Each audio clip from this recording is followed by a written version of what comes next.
Qu'est-ce qu'une forteresse spirituelle? Une forteresse, c'est une pensée bien gardée, une vérité mensongère construite dans ton esprit. Je n'y arriverai jamais. Je suis maudit. Je suis né pour souffrir. Dieu ne m'écoute pas. Ces pensées deviennent des murs, et ces murs t'enferment. Les espions devant Canaan. Nombre 13. 10 espions disent: nous sommes comme des sauterelles, pas à cause de Goliath, mais à cause de leur propre image intérieure.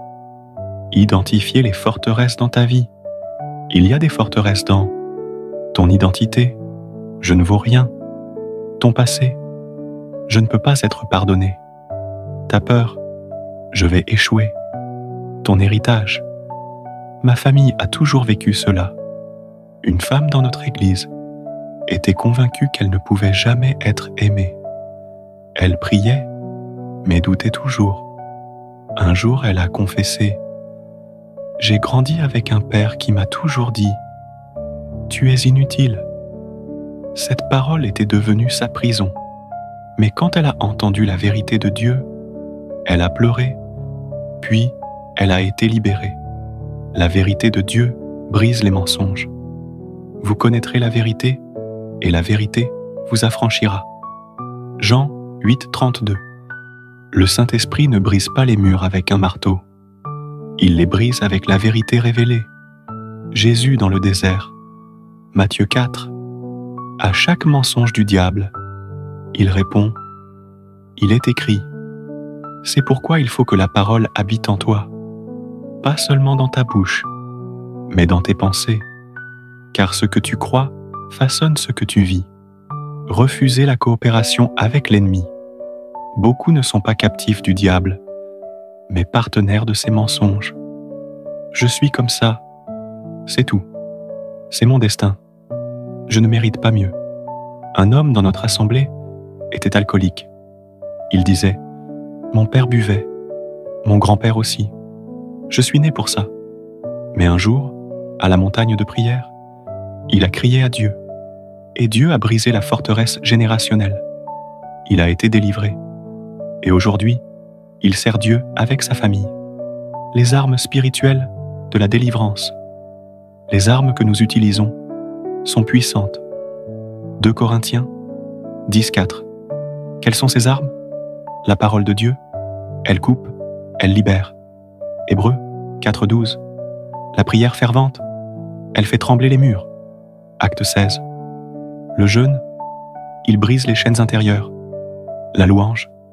Elle fait tomber les murailles. Josué 6. La repentance. Elle ferme les portes au diable Paul et Silas en prison.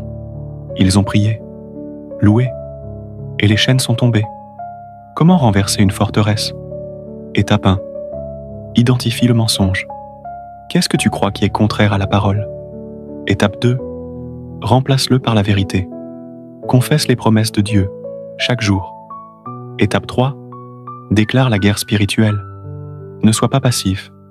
Prie miesto. Jeûne. Confesse. Étape 4. Tiens ferme. Même si les murs semblent solides, ils tomberont. Frère, sœur, tu n'es pas destiné à vivre en captivité. Tu es appelé à la liberté. Jésus a brisé les chaînes à la croix. Mais maintenant, c'est à toi de prendre les clés. Prions. Répétez après moi. Seigneur Jésus, je refuse les mensonges que j'ai crus jusqu'ici. Je brise, au nom de Jésus, toute forteresse de peur, de rejet, de condamnation, de malédiction. Je proclame la vérité de Dieu sur ma vie. Je suis libre. Je suis aimé. Je suis pardonné. Je suis une nouvelle création. Que la lumière du Saint-Esprit vienne dans chaque coin de mon cœur et que les murs tombent maintenant. Au nom puissant de Jésus. Amen. Si ce message a brisé quelque chose en toi, si tu ressens que Dieu a commencé une œuvre de délivrance, alors ne garde pas cela pour toi. Partage cette vidéo à quelqu'un qui lutte dans ses pensées, quelqu'un qui a besoin de savoir que la liberté est possible en Jésus. Écris « Je suis libre ». dans les commentaires si tu crois à ta délivrance aujourd'hui. Abonne-toi à la chaîne Le Ciel Ouvert pour recevoir plus de messages de feu, de foi, de puissance et de vérité qui libèrent. Ensemble, faisons tomber les murailles pour que Christ soit glorifié dans chaque cœur.